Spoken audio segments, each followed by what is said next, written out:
Hello, ma'am. Good afternoon. I hope you're having a great day. So again, my name is Christine Talang, and today I'm going to do a return demonstration on how to get an arterial blood pressure and of course a thigh blood pressure using a manual sphygmomanometer and at the same time an electronic BP apparatus later on.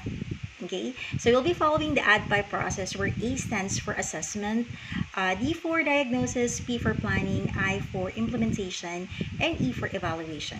Okay, so as we know, arterial blood pressure is the blood exerted by or the pressure exerted by the blood through the arteries. Okay, so in this process we are going to identify the systolic and diastolic pressure. When we talk about the systolic pressure, we are talking about the blood exerted or the pressure exerted by the blood when the ventricles is contracted, while we see diastolic pressure when uh, diastolic pressure basically is the pressure exerted by the blood when the ventricles is at rest. Okay, so the first thing that we will do for getting the blood pressure is number one is assessment.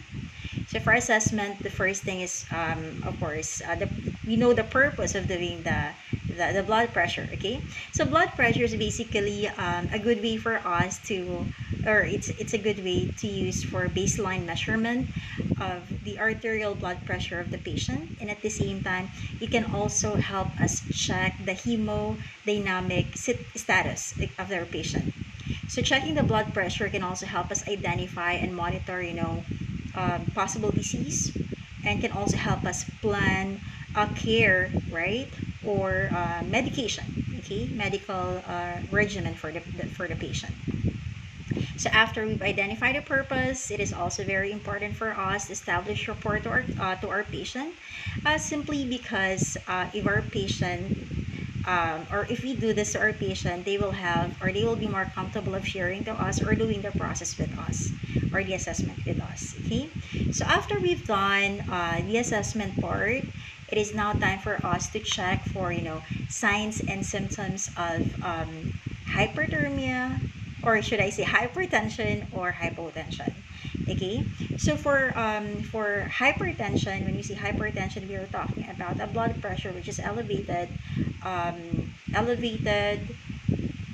versus the normal range that we have. Normal range for blood pressure is about 120/80. So if there's an elevation for that, we can probably or potentially conclude that the patient might be having a hypertension. Signs and symptoms hypertension well as number one is headache, epistaxis or nose bleeding. They can also have a chest pain, tinnitus, okay, fatigue, and flushing of the face. Okay, now for hypotension, it's of course the vice versa of hypertension.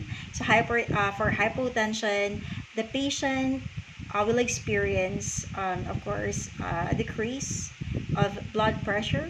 Okay, some of the signs and symptoms of hypotension is tachycardia, mental confusion, dizziness.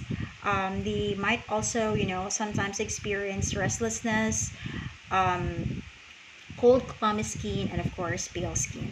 Okay, and then after, of course, you've identified for the signs and symptoms of um, hyper hypertension and hypotension, we now check for some of the factors affecting blood pressure. Okay, so number one is age. As we all know, newborns tend to have a lower blood pressure, which is normal. Their blood pressure normal is about 75 millimeters of mercury, and then normally for female or for people who are under female or male under puberty stage might experience peak in their blood pressure, and older people or people at the late adulthood normally experience higher blood pressure. This is because of a decrease in the elasticity of the blood vessels, which can of course lead to a higher blood pressure. Now we also check for exercise or physical activity, because as we all know, if a person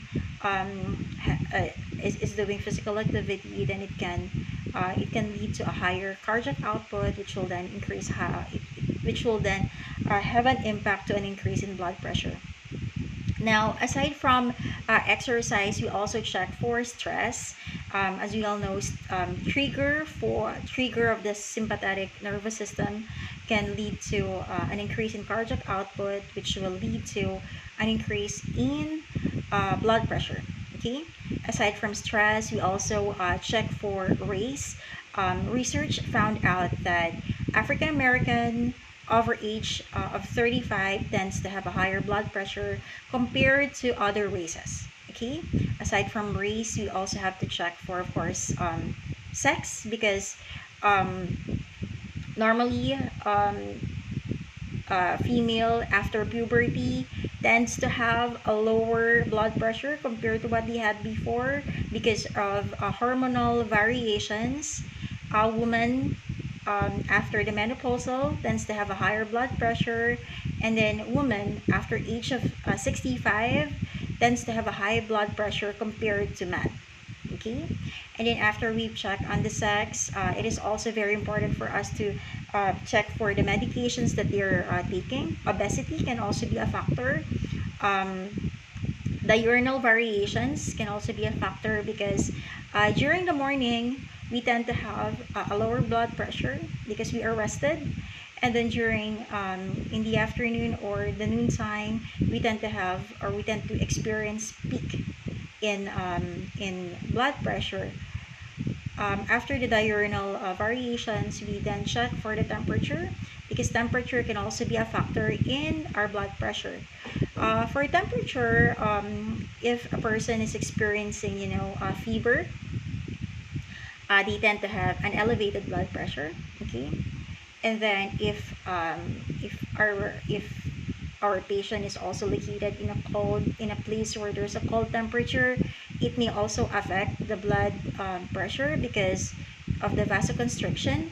So vasoconstriction of the blood pressure normally can lead to a higher blood pressure, while if they are also exposed in a place where there is a lower, or should I say a hotter temperature, they tend to have a lower blood pressure because of the vasodilation of the blood vessels. Okay, so after we check for the signs and symptoms of hypertension and hypotension, we also check the factors affecting blood pressure. We also have to make sure to ask if the patient has an allergy towards latex, because latex is not only in gloves that they can be found. Latex sometimes can also be found in stethoscope and in sphygmomanometer. Okay, so after we've checked that, we are now moving on to planning. To nursing diagnosis. Okay. Now, for our nursing diagnosis, I actually came up with 4 nursing diagnoses: 2 for hypertension and 2 for hypotension. So the first nursing diagnosis that we can potentially use for hypertension is, of course, decrease in cardiac output related to an increase in peripheral vascular resistance. Okay, secondary to hypertension is evidence in a blood pressure of 150/120, patient complaining of a blurred vision and at the same time headache. We can also use activity intolerance related to tissue hypoxia, as tissue hypoxia secondary to decreased cardiac output as manifested by a blood pressure 150/120, generalized weakness, and of course fatigue. Okay, generalized weakness, fatigue, and headache, I should say. Aside from that, for hypotension, I also came up with 2 nursing diagnoses. The first one is hypovolemic shock related to decrease in blood volume, secondary to external bleeding. Okay, as manifested by a blood pressure of 90/60, cold clammy skin, and at the same time lightheadedness. Apart from that, we can also use decrease in cardiac output related to an uncompensated late hypovolemic shock, as manifested by a blood pressure of 90/60, um, cold clammy skin, tachycardia, and at the same time, um, cold clammy skin, tachycardia, blood pressure of 90/60, and at the same time, pale skin. Okay, so that's it for the nursing diagnosis. After the nursing diagnosis, we now move on to planning. So for planning, I actually came up with one, which is a short-term goal for planning. At the end of 30 minutes of nursing interventions, the patient blood pressure will decrease from 150/120 to 120/80. So that's it for the planning part.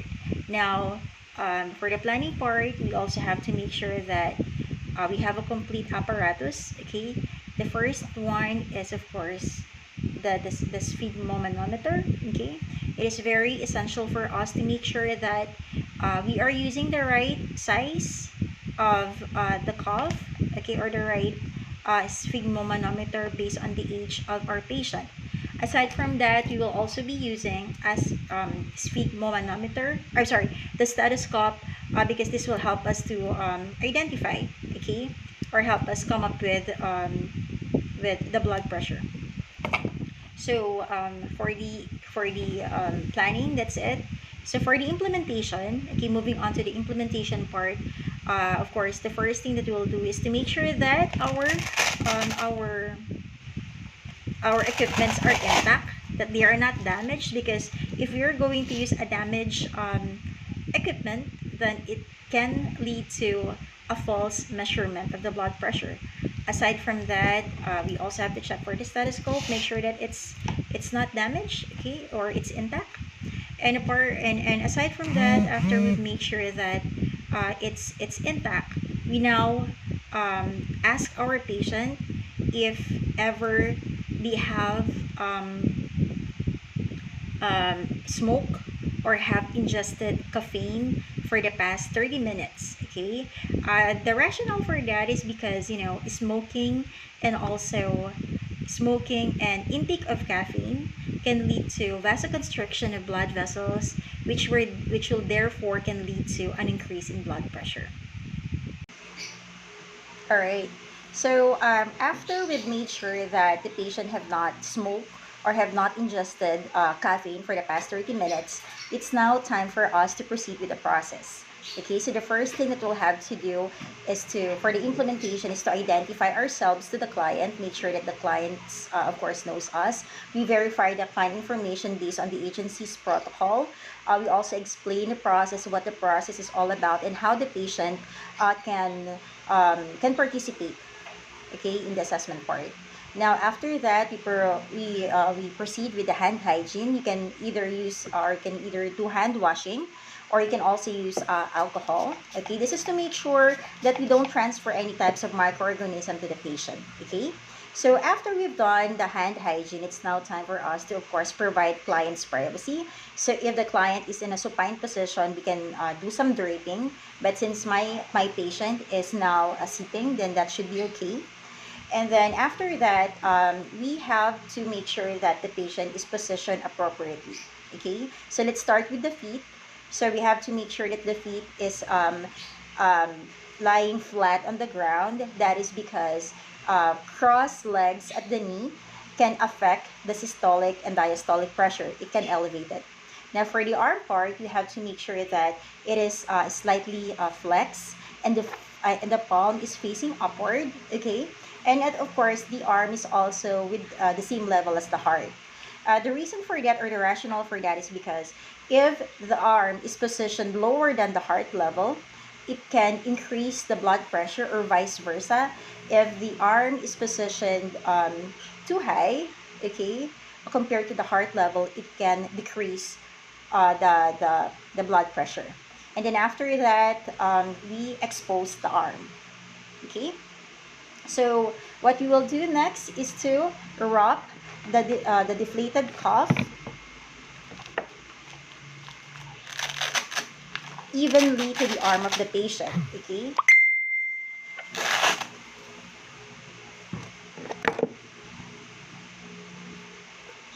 So we have to make sure that the bladder, the center of the bladder is above the artery.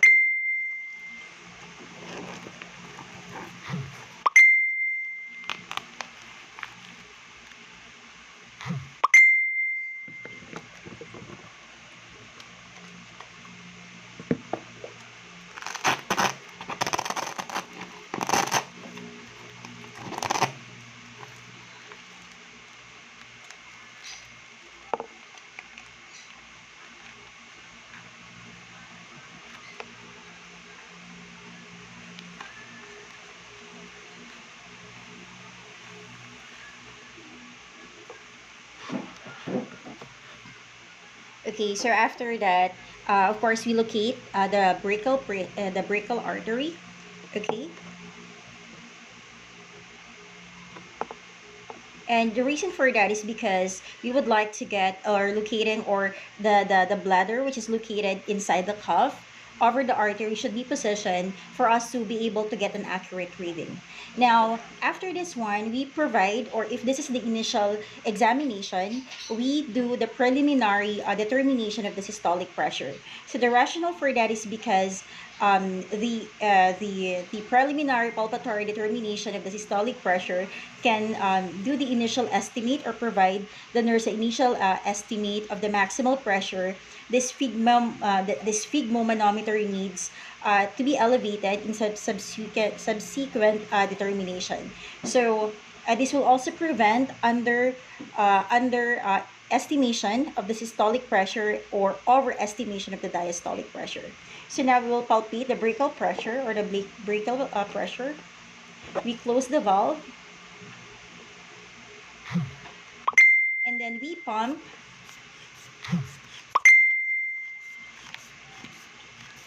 up until we no longer can hear any brachial pressure. So the rationale for that is because we would like to get the estimate of the systolic pressure.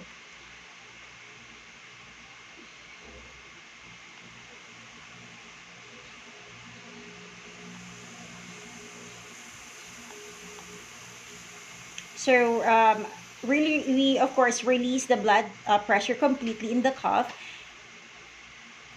and wait for 1 to 2 minutes before we make further measurements. The rationale for that is because, of course, a waiting period is needed, okay, to make sure that any blood that is trapped on the vein will, of course, will get released before we do another, the second procedure. So while we are waiting for 1 to 2 minutes, let's proceed with the stethoscope, okay? So for the stethoscope, we make sure that it is positioned appropriately. So the first thing we will do is to make sure that we sanitize or we clean the stethoscope with an antiseptic wipes, or we can also use a cotton or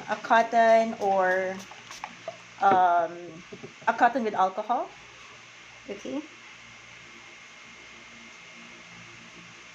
So we clean the earpiece on it. And then after that, we insert the ear attachment to, of course, to our ears in a slightly tilt or forward tilt position. The reason for that is because sound can be heard better if it is directly, or if the direction is towards the ear canal. Okay, so after we have inserted it, we have to make sure that, of course, this or the stethoscope is hanging. Okay, it is hanging from the ears to the diaphragm. The reason for that is because you don't want any tubings to be coiled, because the tendency is that there will be noise, okay, that can possibly interfere to the sounds of the blood with the artery. Okay, so after that, we place the bell. So let's turn it on.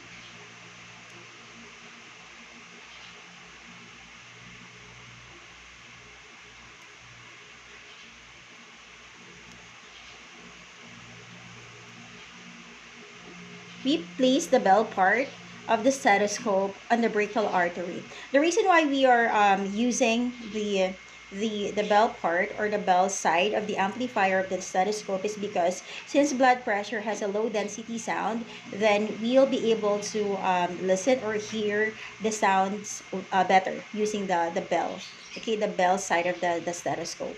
And then what you have to do is to place the stethoscope directly to the skin, making sure that we are not covering or that there is no clotting over the site. This is because, or the rationale for that is because we do not want any noise to be produced because of the rubbing of the cloth and of course the stethoscope. Okay.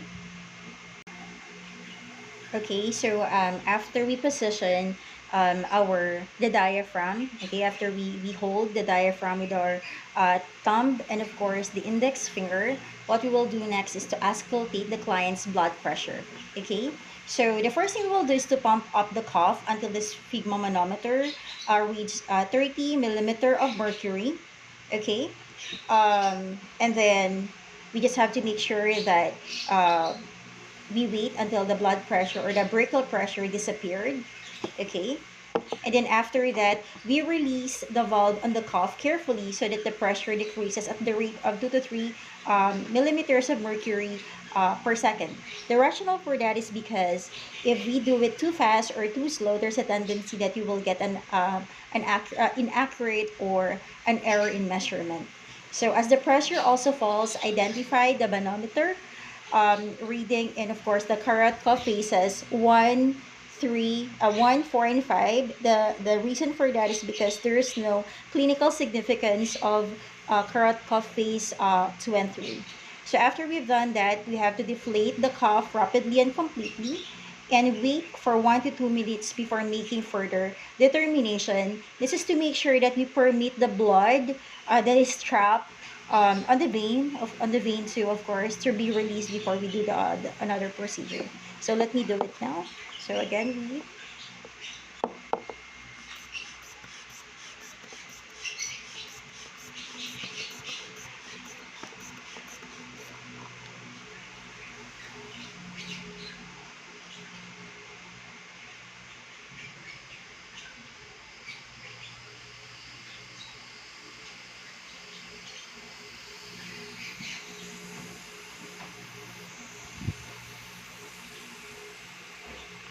okay, so we deflate the cup rapidly and completely.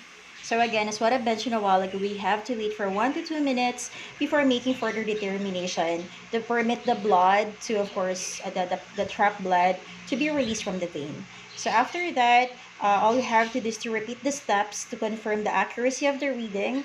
So especially, for example, if the reading that we've got falls above the normal range, okay? And then if if there's also a greater than 5 mmHg difference from the initial palpation that we've done, initial palpatory determination that we've done a while ago, then we can also do a further assessment. Okay, and then after that, if the client initial examination, let's say if this is the client's first initial examination, we also need to do another BP taking on the other part or the other arm. Okay. So once we've done that, if say for example we got a difference of higher than 10 mmHg, we have to report that simply because the rationale for that is because people who are hypertensive and diabetic normally has an ante arm difference of more than 10 mmHg. So that's it. And then of course, for the variation, if say for example, stethoscope is not available or the carrot cuff sound is not audible, we can also use the palpation method, wherein we can use our fingers. Okay, all we have to do is just to palpate the radial or the brachial artery. Okay, and then of course inflate the cuff, release the cuff, and then make sure that the manometer reading, okay, is at the point where the pulse reappears in an estimate of the systolic value. So that's it for the arterial blood pressure taking. And by the way, before I forget, the client's the client's blood pressure is 120 over 70. Now, we are going to take blood pressure using an electronic blood pressure apparatus. Okay, so the first thing that we will do, of course, is to place the blood pressure cuff evenly on the arm of the patient, based or we of course based on the agency's policy and rule. So on here it says here that we have to put it on the left arm of the patient. Okay, so let me put it now.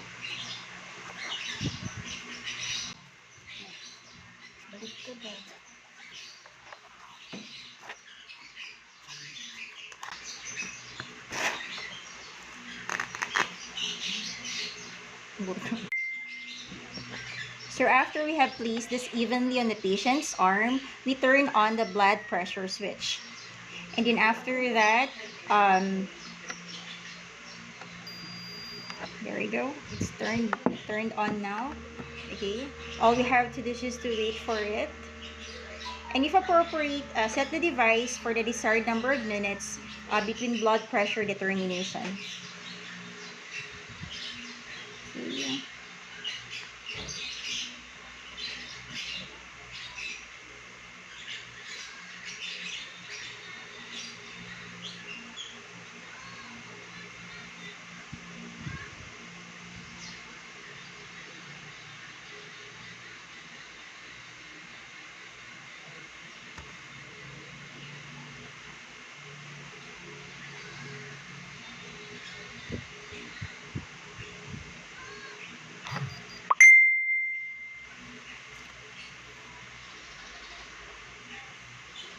Okay, so now it's done. After, of course, the pressure or the blood pressure has been taken, all we have to do is to notate the result of the digital or the digital result, the digital results. So as per here, the result is 130 over 60.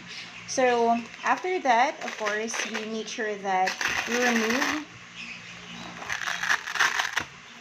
the cuff from the arm of the patient. And then we make sure that we sanitize this. Okay, we can maybe use an antiseptic wipes or a cotton with an alcohol.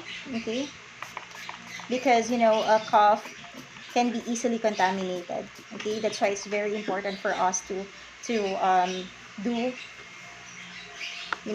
cleaning or antiseptic cleaning. Okay, of the blood pressure apparatus.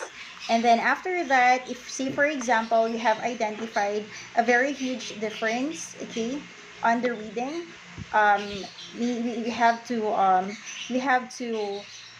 identify possible considerations. Okay, probably that the cuff is too narrow or it can be too tight, or there's also a possibility that it may be too large or too small for the patient. So of course, after we have noted the results, okay, of the digital results of the blood pressure, the next thing we'll do is to document and of course report the measure or the result to the agency or to the hospital. Okay, so that's it for the blood pressure taking using an electronic device. So another variation of taking a blood pressure is through the thigh. Okay, so of course, the first thing we will do is to help or position the patient in a prone position. But if in case that the patient, of course, cannot do it, we can definitely help them assume a supine position. Okay, but for the sake of this demonstration, my patient can definitely do a prone position. Okay, so after that, we make sure that we expose the thigh. Okay, but we of course do not forget to maintain privacy, so we cover the patient. Okay, make sure that we provide privacy by draping the patient.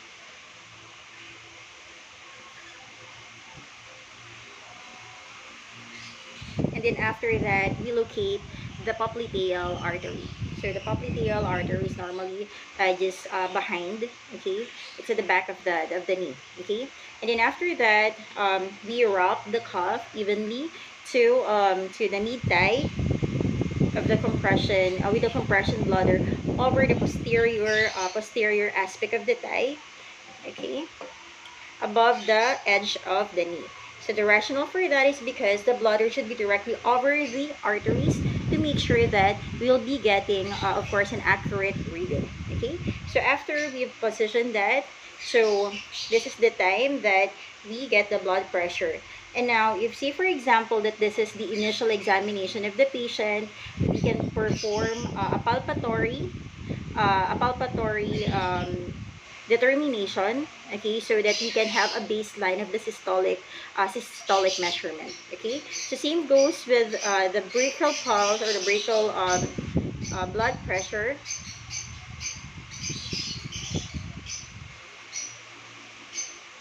We can do this in this part.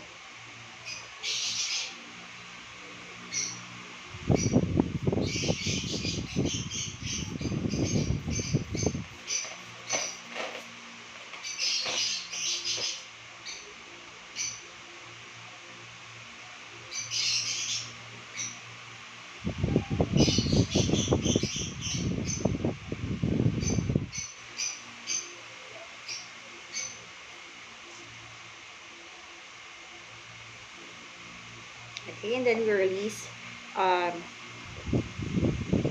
the cuff rapidly and of course completely. So normally for an adult patient, the systolic blood pressure in the thigh part is 20 to 30 mmHg higher or above compared to the brachial blood pressure, while the diastolic remains the same. Now, for this patient, I was actually I was able to get 130 over 80 for the blood pressure. Alright, so after the implementation, we now move on to evaluation. So for evaluation, the first thing we'll have to do is just to relate the blood pressure that we have taken from, of course, the other vital signs that we have, and at the same time from the baseline data and the health status of the patient. And after that, we also report any significant change in the blood pressure of the patient. We should also report if the systolic pressure is higher than 140 millimeters of mercury, if the diastolic pressure, of course, is higher than 90 millimeters of mercury, and we also have to report if the systolic pressure is lower than 100 millimeters of mercury. Okay, if the interarm differences of the left and the right arm after taking both has a difference of more than 10 millimeters of mercury, it is something that you also have to report to the attending physician or to the healthcare team that's dealing with the patient. Okay, so that's it on my return demonstration for the arterial blood pressure and for the thigh blood pressure. Thank you so much for watching and hope you're having a great day, ma'am. You take care.